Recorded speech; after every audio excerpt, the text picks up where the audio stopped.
हाँ, नमस्कार दोस्तों एवं छात्र छात्राओं। राजस्थान जीके में मैं फिर से जीके रविंद्र चौहान चैनल के ऊपर आज आपके बीच में नया टॉपिक लेकर के चौहान वंश लेकर के फिर से हाजिर हूँ। राजस्थान के इतिहास में ये चौहान काफी इंपॉर्टेंट है, तो चौहान वंश 4-5 वीडियो में आपको पूरा करवाया जाएगा। आज की ये पहली वीडियो है जिसमें चौहानों का परिचय से संबंधित बातें होंगी, कुछ छोटे मोटे राजा होंगे। ठीक है, तो देखो यहां पर एक पुस्तक है पृथ्वीराज रासो। पृथ्वीराज रासो जो पृथ्वीराज चौहान तृतीय के दरबारी विद्वान चंद बरदाई ने लिखी थी। चंद बरदाई ने लिखी थी। इस पुस्तक में यह लिखा हुआ है कि गुरु वशिष्ठ ने माउंट आबू नामक स्थान के ऊपर यज्ञ किया था। यह माउंट आबू नामक स्थान के ऊपर यज्ञ किया था गुरु वशिष्ठ ने। तो 4 राजपूत जातियों की उत्पत्ति हुई। सबसे पहले प्रतिहार, फिर परमार, फिर चालुक्य और फिर चौहान। इन 4 राजपूत जातियों की उत्पत्ति हुई। ये 3 अपने पढ़ लिए, पूरे हो गए, यूट्यूब पर डाल चुका हूं मैं। आज है चौहान वंश। चौहान वंश तो चौहानों का सबसे पहले परिचय, चौहानों के बारे में किसने क्या कहा। एक तो ये पृथ्वीराज विजय पुस्तक है जो कश्मीर का एक ब्राह्मण था जयनक, उसने लिखी थी। उस पुस्तक में पृथ्वीराज विजय पुस्तक में चौहानों को सूर्यवंशी बताया। तो देखो ये पृथ्वीराज विजय पुस्तक जो किसने लिखी थी, जयनक के अनुसार चौहान थे। तो इसके अनुसार चौहान कौन थे? चौहान सूर्यवंशी थे। पृथ्वीराज विजय पुस्तक जयनक पृथ्वीराज चौहान तृतीय के दरबारी विद्वान ने लिखी, उसके अनुसार ये चौहान सूर्यवंशी थे।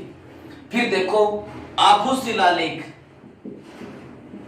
या इसको माउंट आबू शिलालेख भी कह सकते हैं। आबू शिलालेख, ये आबू शिलालेख जो माउंट आबू के अंदर है, इस आबू शिलालेख जो 1320 में लिखा गया था। तो आबू शिलालेख के अनुसार ये कौन थे?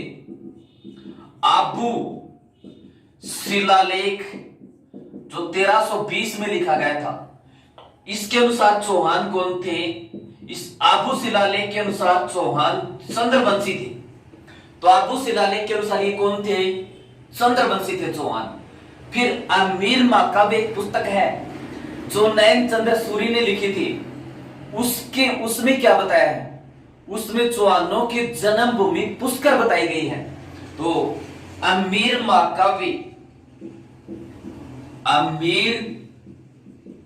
महाकाव्य इसके लेखक कौन है?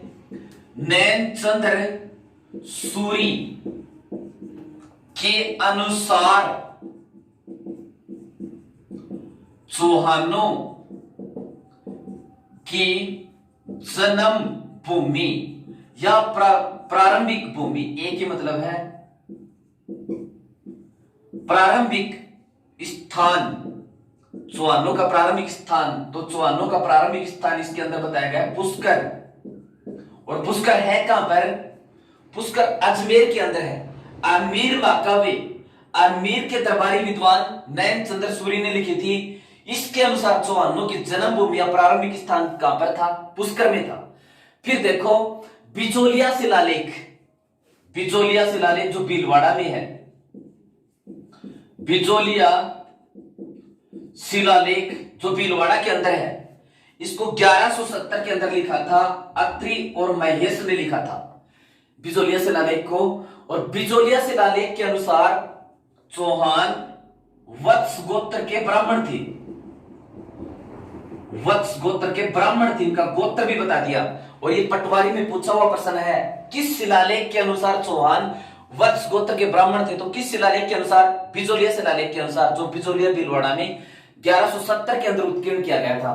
फिर हर्षनाथ का अभिलेख जो हर्ष मंदिर सीकर में है, ये हर्षनाथ का अभिलेख, ये हर्षनाथ का अभिलेख हर्ष पर्वत सीकर के ऊपर है। हर्ष पर्वत सीकर में लगा हुआ है। हर्षनाथ का अभिलेख जो हर्ष पर्वत सीकर के अंदर लगा हुआ है, इसके उत्कीर्ण की डेट है 973 ईस्वी सन, यानी ये 973 ईस्वी सन के अंदर लिखा गया था। इसके अनुसार चौहानों का मूल स्थान या चौहानों की राजधानी, तो के अनुसार चौहानों का मूल स्थान, इस हर्षनाथ अभिलेख के अनुसार चौहानों का मूल स्थान सीकर के अंदर एक जगह बताई गई है। उस जगह का नाम अनंत प्रदेश, अनंत प्रदेश, और यह अनंत प्रदेश है कहां पर? सीकर के अंदर। तो हर्षनाथ का अभिलेख जो हर्ष पर्वत सीकर के ऊपर है, इसमें 973 ईस्वी सन में उत्कीर्ण किया गया था। इसके अनुसार चौहानों का मूल स्थान कौन सा है? अनंत प्रदेश, जो है कहां पर? सीकर में है। और ये पृथ्वीराज विजय के अनुसार ये सूर्यवंशी थे। आबू शिलालेख के अनुसार माउंट आबू में यहां पर है के अनुसार ये चंद्रवंशी थे। अमीर माकावे नैनचंद्र सूरी ने लिखा था, इसके अनुसार इनकी जन्मभूमि का प्रति पुष्कर थी। ठीक है। और बिजोलिया शिलालेख जो बिजोलिया भीलवाड़ा में मिला है 1170 में लिखा हुआ, इसमें चौहानों को वत्स गोत्र का ब्राह्मण बताया गया है। फिर देखो ये चौहानों से संबंधित मत, इस हर्षनाथ का अभिलेख जो हर्ष पर्वत सीकर के ऊपर मिला है 973 ईस्वी सन में उत्कीर्ण है। इसके अनुसार चौहानों का मूल स्थान अनंत प्रदेश सीकर, चौहानों की राजधानी भी इस शिलालेख में अनंत प्रदेश सीकर में बताई गई है। तो चौहान, अब देखो ये तो चौहानों से संबंधित मत हो गए, किसने क्या कहा, किसने क्या कहा। अब इनका जो प्रारंभिक साम्राज्य था चौहानों का, उसको क्या कहा गया? तो प्रश्न यहां पर बनता है, चौहानों के प्रारंभिक साम्राज्य का नाम, कई बार पूछते हैं प्रारंभिक साम्राज्य का नाम, तो सपादलक्स, प्रारंभिक साम्राज्य का नाम है सपादलक्स। और ये सपादलक्स क्षेत्र कहां पर था? सांबर के आसपास, सांबर के आसपास यानी सांबर के निकट ये चौहानों के प्रारंभिक साम्राज्य का नाम, ये यहां पर सांबर झील है, सांबर झील, सांबर झील जो जयपुर नागौर इनके अंदर है। तीसरे जिले की बात करें तो अजमेर, राजनीतिक रूप से ये जयपुर के अंदर है। तो देखो सांबर के आसपास का क्षेत्र क्या कहलाया? सपादलक्स। और चौहानों के प्रारंभिक साम्राज्य का नाम, यानी शुरुआत में चौहानों ने शासन यहां पर शुरू किया था, इस क्षेत्र क्या कहलाया? सांबर के आसपास सपादलक्स क्षेत्र कहलाया। अब देखो इसके बाद में इनका अगला प्रश्न क्या बनता है? इनकी कुल देवी कौन थी? इनकी कुल देवी, इनकी कुल देवी शाकंभरी माता या जीर्ण माता, शाकंभरी माता या जीर्ण माता। चौहानों की कुल देवी शाकंभरी माता या जीर्ण माता। अब इनकी प्रारंभिक राजधानी इंपॉर्टेंट है, कई बार पूछते हैं। चौहानों की प्रारंभिक राजधानी, तो प्रारंभिक राजधानी थी अही अक्षत्रपुर, यहां पर अही अक्षत्रपुर। और अही अक्षत्रपुर ये किसका प्राचीन नाम है? नागौर का प्राचीन नाम है। तो चौहानों की प्रारंभिक राजधानी अही अक्षत्रपुर, अही अक्षत्रपुर किसका प्राचीन नाम है? नागौर का प्राचीन नाम है। किसी समय जंगल प्रदेश, बीकानेर रियासत का नाम था जंगल प्रदेश, ये जंगल प्रदेश की राजधानी भी हुआ करती थी। तो प्रश्न यहां पर प्रारंभिक राजधानी कहां पर थी? आइए छतरपुर है कहां पर? ये नागौर के अंदर है। आइए छतरपुर। तो चौहानों के प्रारंभिक साम्राज्य का नाम स्पादलक्ष, इनकी कुल देवी जीर्ण माता या शाकंभरी माता, और इनका प्रारंभिक राजधानी आइए छतरपुर, जो नागौर का प्राचीन नाम था।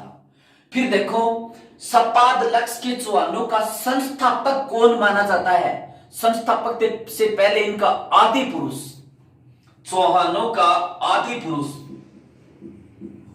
आदि पुरुष, तो आदि पुरुष था इनका कोई दादा परदादा या इनका कोई आदि पुरुष माना जाता चाहमान। और चाहमान से थोड़ा शब्द अपभ्रंश या विकृत होकर के क्या कहलाया? चौहान। तो चौहानों का आदि पुरुष कौन हो गया? चाहमान। इनका कोई वंशज, इनका आदि पुरुष कौन था? चाहमान। चाहमान से फिर ये क्या कहलाए? चौहान कहलाए। फिर देखो इसके बाद में अगला प्रश्न पूछते हैं, ये चाहमान कोई राजा नहीं था, ये तो इनका पुराना संबंधित आदमी है। सपादलक्ष के चौहानों के साम्राज्य का संस्थापक किसे कहते हैं? तो सपादलक्ष के चौहानों का संस्थापक की बात करें तो वासुदेव चौहान। वासुदेव चौहान इंपॉर्टेंट है, कई बार पूछते हैं। वासुदेव चौहान, इसने सपादलक्ष के अंदर चौहानों की स्थापना की थी। कब की थी? 500 ईस्वी सन में। सपादलक्ष के चौहानों का आदि पुरुष चाहमान नामक कोई आदमी। सपादलक्ष के चौहानों का संस्थापक कौन था? वासुदेव चौहान, 551 ईस्वी सन के अंदर। ठीक है। अब देखो इस सपादलक्ष वासुदेव चौहान के ऊपर अगला जबरदस्त इंपोर्टेंट प्रश्न बनता है। सांबर झील का निर्माता, सांबर झील का निर्माता, सांबर झील का निर्माण किस शिलालेख के अनुसार? बिजोलिया शिलालेख के अनुसार। बिजोलिया शिलालेख के अंदर यह लिखा हुआ है कि सांबर झील का निर्माण वासुदेव चौहान ने करवाया था। सांबर झील, ये सांबर झील जयपुर और नागौर के अंदर है। राजस्थान की खारे पानी की सबसे बड़ी झील है और भारत के नमक उत्पादन की दृष्टि से ये सबसे बड़ी झील है सांबर झील। विदेशी पक्षी राजहंस शीत प्रवास के दौरान यहाँ पर आते हैं। ये राजस्थान की एकमात्र झील है जिसका निर्माण विश्व मानचित्र पर अंकित है। कौन सी? सांबर झील। तो सांबर झील का निर्माण किसने करवाया था? वासुदेव चौहान ने करवाया था। किस शिलालेख के अनुसार करवाया था? बिजोलिया शिलालेख के अंदर ऐसा लिखा हुआ है। फिर देखो इसके बाद में कौन कौन राजा बनते हैं, थोड़ा बहुत डिटेल इनकी ले लेते हैं। इस वासुदेव चौहान के बाद में अगला राजा बनता है सामंतराज। सामंतराज, थोड़ा क्रम जान लेते हैं, कोई प्रश्न नहीं। सामंतराज। इसके बाद में जयराज। जयराज जो इंपोर्टेंट होगी वो बात बता दूंगा। वासुदेव चौहान के बाद में सामंतराज, उसके बाद में जयराज, फिर विग्रहराज फर्स्ट। विग्रहराज फर्स्ट, और विग्रहराज फर्स्ट के बाद में चंद्रराज। चंद्रराज, चंद्रराज के बाद में गोपेंद्र राज। चंद्रराज के बाद में गोपेंद्र राज, और गोपेंद्र राज इससे संबंधित देखो क्या प्रश्न बनते हैं, दो छोटा मोटा प्रश्न बनेगा। इस गोपेंद्र राज ने वत्सराज का साथ दिया था। देखो यहां पर प्रतिहार थे, ये बीनमाल है, बीनमाल के प्रतिहार, प्रतिहारों की एक शाखा थी प्रतिहार, और प्रतिहार वंश का राजा था वत्सराज। वत्सराज, वत्सराज ने यहां पर ये कन्नौज है, ये बिहार में यमुना नदी के किनारे कन्नौज के ऊपर आक्रमण किया था। तो कन्नौज पर आक्रमण किया था, ये कन्नौज है, ये वत्सराज हो गया। वत्सराज ने कन्नौज पर अधिकार किया था, तो कन्नौज पर आक्रमण किया था। उस समय इसके बाद में अगला जो राजा है दुर्लभ राज फर्स्ट, उसने साथ दिया था। दुर्लभ राज फर्स्ट, इस दुर्लभ राज फर्स्ट ने साथ दिया था किसका? वत्सराज का। वत्सराज का साथ दिया था। प्रतिहार वंश के ये प्रतिहार है, प्रतिहार वंश के राजा वत्सराज ने और कन्नौज पर आक्रमण किया था। तो कन्नौज पर आक्रमण किया था तो उस समय यहां सपादलक्ष का शासक था दुर्लभ राज। तो दुर्लभ राज ने वत्सराज का साथ दिया था। प्रश्न पूछे चौहान वंश के किस शासक ने प्रतिहार वंश के शासक वत्सराज को कन्नौज पर आक्रमण किया था, उस समय साथ दिया था? तो इसका उत्तर क्या होगा? दुर्लभ राज। दूसरा प्रश्न इसके ऊपर यह बनता है, कन्नौज के ऊपर फिर इसने बंगाल पर भी अधिकार किया था। बंगाल पर अधिकार किया था, यानी उसने बंगाल पर आक्रमण किया था वत्सराज ने, उस समय भी इसने साथ दिया था दुर्लभ राज ने। तो प्रश्न पूछे बंगाल पर आक्रमण के समय चौहान वंश के किस शासक ने वत्सराज का साथ दिया था? तो इसका उत्तर क्या होगा? दुर्लभ राज। ठीक है, फिर देखो दुर्लभ राज फर्स्ट के ऊपर अगला प्रश्न क्या बनता है, अजमेर के अंदर मुसलमानों के कई बार आक्रमण हुए। अजमेर के ऊपर मुसलमानों का पहला आक्रमण किस चौहान शासक के काल में हुआ? तो दुर्लभ राज फर्स्ट के काल में हुआ। ये अजमेर बाद में चौहानों की राजधानी भी बन गई थी। तो अजमेर के ऊपर आक्रमण, अजमेर पर मुसलमानों का प्रथम बार आक्रमण या किसके काल में हुआ? तो ये दुर्लभ राज के काल में हुआ। ठीक है, प्रश्न पूछे अजमेर के ऊपर और सबसे पहले मुसलमानों का आक्रमण, सबसे पहले मुसलमानों का आक्रमण किस चौहान शासक के काल में हुआ? तो दुर्लभ राज फर्स्ट के काल में हुआ। दुर्लभ राज फर्स्ट ने ही प्रतिहार राजा वत्सराज को बंगाल पर जब वत्सराज ने अधिकार किया था तो वत्सराज की सहायता करने वाला चौहान वंश का शासक कौन था? दुर्लभ राज फर्स्ट था। अब देखो इसके बाद में अगला राजा कौन बनता है? गुवक। अगला राजा बनता है गुवक फर्स्ट। गुवक फर्स्ट, ये गुवक फर्स्ट प्रतिहार वंश का एक शासक था नागभट्टित्य। नागभट्टित्य के दरबार के अंदर इसको वीर की उपाधि से सम्मानित किया गया। तो प्रतिहार प्रश्न इसके ऊपर क्या बना? प्रतिहार शासक नागभट्ट सेकंड के दरबार में वीर की उपाधि से सम्मानित। प्रश्न पूछे ये चौहान वंश के किस शासक को और प्रतिहार शासक नागभट्ट सेकंड के दरबार के अंदर वीर की उपाधि से सम्मानित किया गया था? तो किसको? गुवक फर्स्ट को, क्योंकि प्रतिहारों से संपर्क कर लिए थे ना इससे पहले जो राजा बना था गोपेंद्र राज फर्स्ट, तो फिर ये भी उसके दरबार में रहने लगा, फिर उसके पिता के बाद में राजा बन गया। तो गुवक को नागभट्टित्य के दरबार में वीर की उपाधि से सम्मानित किया गया। अर्शनाथ का जो मंदिर है सीकर में, अर्श की पहाड़ी के ऊपर, उस मंदिर का निर्माण की शुरुआत भी किसने की थी? इसी ने की थी। ये अर्शनाथ का मंदिर है, अर्शनाथ का मंदिर, अर्शनाथ मंदिर कहां पर है? सीकर के अंदर है, अर्श पहाड़ी पर। तो हर्षनाथ मंदिर के निर्माण की शुरुआत की, आगे बनकर तो तैयार हुआ था किसी और राजा के काल में। प्रश्न पूछे हर्षनाथ मंदिर का निर्माण किसने करवाया था? तो गुवक फर्स्ट ने। यह शुरुआत किसने की थी? तो गुवक फर्स्ट ने। एक ही मतलब है। अब देखो इसके बाद में अगला राजा बनता है ये, इसके बाद में गुवक फर्स्ट के बाद में चंद्रराज सेकंड। चंद्रराज सेकंड, बस थोड़ा सा वंशावली के लिए जान लेते हैं, कोई खास प्रश्न नहीं। गुवक फर्स्ट के बाद में चंद्रराज सेकंड, फिर इसके बाद में गुवक सेकंड पुनः अगला चौहान राजा बनता है गुवक सेकंड। इस गुवक सेकंड ने कन्नौज के प्रतिहार शासक भोजराज से अपनी बहन कलावती का विवाह किया ताकि कन्नौज के साथ ही उसके संपर्क ठीक हो जाएं राजनीतिक फायदा उठाने के लिए। तो इस गुवक सेकंड ने क्या किया? ये कन्नौज के प्रतिहार कन्नौज के प्रतिहार शासक भोजराज से अपनी बहन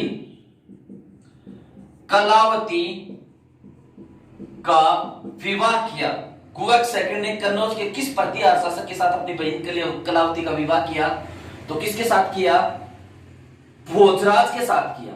फिर अगला इसके बाद में जो राजा बनता है वो चंदन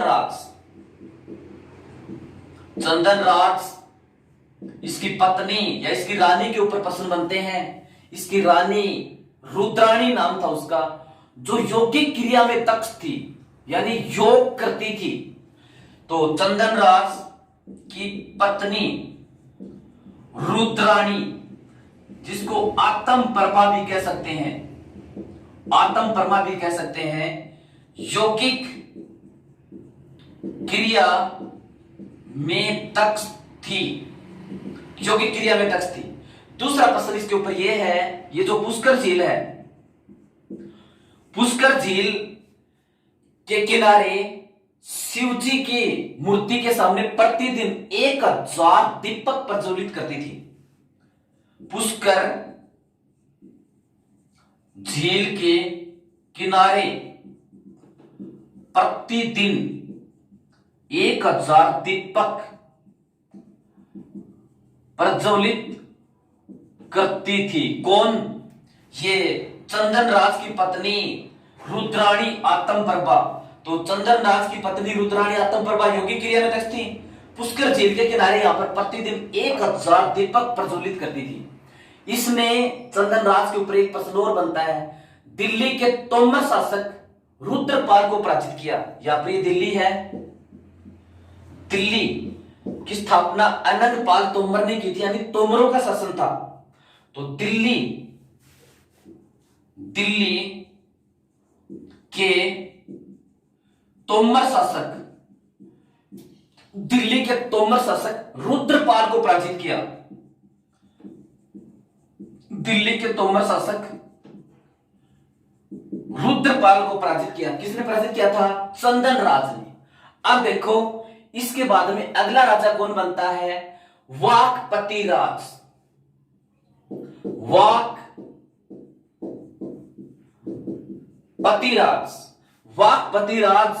इसके ऊपर क्या प्रश्न बनते हैं? इसको बप्पराज भी कहते हैं। वाकपति राज, इसको बप्पराज भी कहते हैं। अर्शनाथ का जो लेख है, अर्शनाथ का लेख, उसके अंदर इसका उल्लेख मिलता है और इसने महाराज की उपाधि धारण की थी। वाकपति राज ने किसकी उपाधि धारण की थी? महाराज की उपाधि धारण की थी। इसने राष्ट्रकूटों व प्रतिहारों, देखो इसके टाइम में वाकपति राज है, ये वाकपति राज थर्स्ट, इसके काल में ये दक्षिण के अंदर जो राष्ट्रकूट हैं, राष्ट्रकूटों ने, ये राष्ट्रकूटों ने प्रतिहारों को नष्ट कर दिया था। तो फिर इसने राजनीतिक फायदा उठाते हुए प्रतिहारों को अपने अंदर मिला लिया। वाकपति राज के काल में राष्ट्रकूटों ने प्रतिहारों को समाप्त कर दिया था, तो इसने फिर प्रतिहारों को अपने अंदर शामिल कर लिया। कहते हैं इसने 188 युद्धों का भी जीता ही, 188 युद्ध जीते। तो वाकपति राज ने और कितने युद्ध जीते? 188 युद्ध। वाकपति राज 188 युद्ध जीतने वाला चौहान शासक कौन था? वाकपति राज, जिसका अर्शनाथ शिलालेख में इसका उल्लेख मिलता है। फिर देखो और कौन सा राजा बना? विंध्यराज। बस वंशावली के लिए जान लेते हैं थोड़ा सा, कोई खास नहीं है इसके ऊपर प्रश्न नहीं। फिर सिंहराज। इस सिंहराज ने दिल्ली के तोमरों और प्रतिहारों को हराया, पराजित किया। फिर दिल्ली के तोमर और प्रतिहार हैं, इन दोनों ने मिलकर इसकी हत्या कर दी। और अर्शनाथ का मंदिर इसी के काल में पूर्ण हुआ था। अर्शनाथ का मंदिर इसी के काल में पूर्ण हुआ था। और इस अर्श शिलालेख के अंदर इसने आरंभ से लेकर और इस सिंह राज तक की शासकों की वंशावली लिखवाई थी। अर्शनाथ का मंदिर पूर्ण किसने करवाया था? सिंह राज के काल में पूर्ण हुआ था। इसमें सिंह राज से पहले के शासकों की से लेकर के सिंह राज तक की शासकों की और राजवंशावली का उल्लेख मिलता है। फिर विग्रहराज सेकंड, विग्रहराज सेकंड ये 956 ईस्वी में सांबर की गद्दी पर बैठा। इसने 965 में चालुक्य शासक मूल राज को हराया। चालुक्य शासक मूल राज को हराया। ये चौहान वंश का पहला प्रतापी शासक था। चौहान वंश का पहला प्रतापी शासक था ये। इसने बड़ौच के अंदर आशापुरा माता के मंदिर का निर्माण करवाया। बड़ौच में आशापुरा माता मंदिर का निर्माण करवाया था। किसने करवाया था?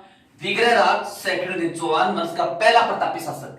फिर देखो इसके बाद में दुर्लभ राज, इससे समझ ले दुर्लभ राज, ये राजा तो नहीं है इसके टाइम में। दुर्लभ राज सेकंड ने नाटोल के अंदर और नाटोल के मेंदर चौहान को हराया। दुर्लभ राज सेकंड नाटोल के जो पाली में है मेंदर चौहान को हराया। मेंदर चौहान को किसने हराया था? दुर्लभ राज सेकंड ने। अब देखो इसकी उपाधि कौन सी थी? महाराजाधिराज। महाराजाधिराज इसकी उपाधि थी। और इसका उल्लेख कहां पर मिलता है? सकराई लेख में। इसका उल्लेख कहां पर मिलता है? सकराई लेख में मिलता है। फिर इसके बाद में अगले राजा बनते हैं गोविंद तृतीय। ये गोविंद तृतीय फरिश्ता इतिहासकार के अनुसार इस गोविंद तृतीय ने गजनी के शासक को मारवाड़ में आगे बढ़ने से रोका था। फरिश्ता इतिहासकार के अनुसार इसने गजनी के मुस्लिम शासक को मारवाड़ में आगे बढ़ने से रोका था। किसने? गोविंद तृतीय ने। फिर इसके बाद में वाकपति राज सेकंड, अगला राजा बनता है वाकपति राज सेकंड। इस वाकपति राज सेकंड ने चित्तौड़ के ऊपर अधिकार किया, यानी मेवाड़ के शासक के साथ इसने पंगा लिया और मेवाड़ के शासक अंबा प्रसाद को युद्ध में हराया। मेवाड़ का शासक था अंबा प्रसाद, इसको युद्ध में मार दिया। अंबा प्रसाद को वाकपति राज सेकंड ने युद्ध में मार दिया। ठीक है। और इसी के काल में लक्ष्मण चौहान ने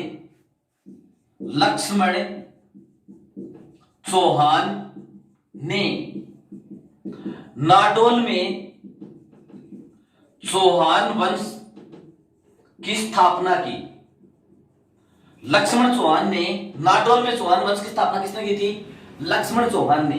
फिर देखो इसके बाद में अगले राजा और कौन कौन बनते हैं। ये सबसे पहले वीर्यराम, इसके बाद में अगला राजा वीर्यराम, फिर वीर्यराम के बाद में चामुंडा राम।